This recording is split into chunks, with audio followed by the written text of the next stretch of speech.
ఈ రోజు gun park వద్ద పెడుతున్న ప్రెస్ మీట్ ముఖ్యంగా కాక్రోచ్ జనతా పార్టీ ఏదైతే మీరు కీడ పురుగులు మీరేం బీక్తారు, మీరు పనికిరాని పనులు చేస్తుంటారు, ఉద్యోగం లేదు, మీరేం పనికిరాని అన్నారు కదా, ఆ కీడ పురుగులన్నీ కలిసి కాక్రోచ్ జనతా పార్టీ అని ఒక ఇన్స్టాగ్రామ్ లో మీమ్ లెక్క, అంతే ఒక సర్కాజం లెక్క మొదలు పెట్టింది.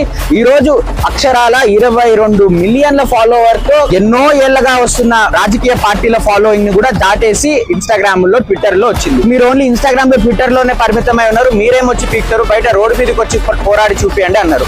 ఈ రోజు అదే కాక్రోచ్ జనతా పార్టీని స్థాపించిన అభిజిత్ దీప్కే గారు యుఎస్ నుంచి తిరిగి వచ్చి జంతర్ మంతర్ లో జూన్ 6వ తేదీన పెట్టిన నిరసన కార్యక్రమానికి జనాలు విపరీతంగా తరలి వచ్చి ఒకే ఒక నినాదం, ఎడ్యుకేషన్ మినిస్టర్ మస్ట్ రిజైన్, విద్యాశాఖ మంత్రి రిజైన్ చేయాలి. ఈ రోజు నీట్ పేపర్ లీక్ కావడం వల్ల సుమారు 24 లక్షల మంది విద్యార్థుల భవిష్యత్తుతో మీరు ఆడుకుంటున్నారు. వాళ్ళు తిరిగి జూన్ 3వ వారంలో ఎగ్జామ్ వేయాల్సి వస్తుంది. వాళ్ళ పైన ఎంత మానసిక శోభకు గురవుతున్నారో మీరు ఎవరు ఆలోచించట్లేదు. కానీ సిగ్గు లేకుండా భారత ప్రధానమంత్రి 4400 రోజులు కుర్చీలో కూర్చొని ఉన్నారని ఆయనకు ఆరతి పడుతున్నారే, వాళ్ళకా మీరు ఆరతి పట్టాల్సింది? 24 లక్షల మంది విద్యార్థుల భవిష్యత్తుతో ఆడుకుంటున్నారు, వాళ్ళకా మీరు జవాబుదారీ చెప్పాల్సిందని ఈ రోజు ప్రభుత్వాన్ని మేము ప్రశ్నిస్తున్నాం.